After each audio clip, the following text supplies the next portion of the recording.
chỉ bay ule với chú Zikhlum tàu cái non xem đó na thì hiện Zikhlum hi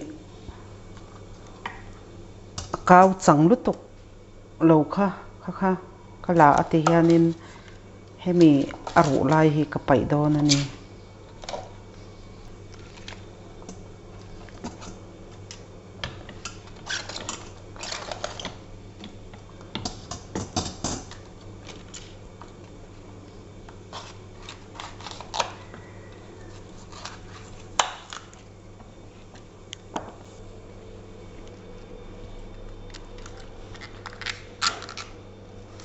pan sei khanin ka chando na a chandan tur te hi chu mani du dan dang han kan chan mei don na ni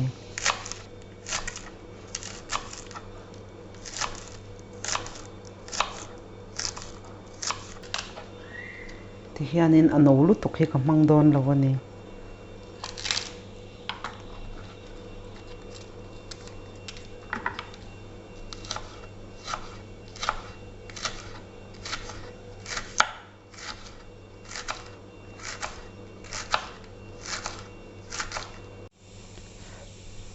hian hei Zikhlum hi ka lo chan zo to a marchapui tai pakhat le marchapui hring hi ka tel don ani purun sen pum khat nen purun sen hi ti hian pante tein ka lo chanang marcha hring kher lo marcha mui te kha man thei vek ani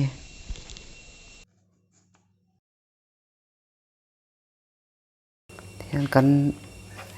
ti sang ve deuh don ani chuan hemia hianin Ajinomoto chi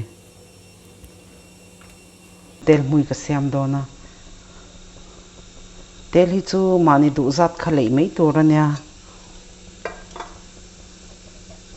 ti hian tel po hi mui to age si asima ka da a an tam chi ka thak don ani ti hian chin ngal hi nga ya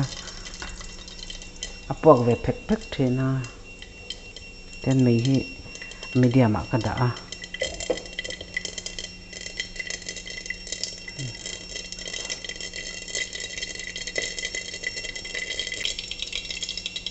ti hian en tam chi po lo pok tha to hai hi gas ka off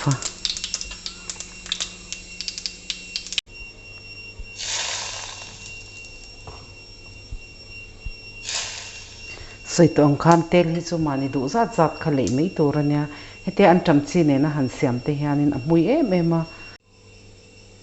chani hi kan lo cho pol don ani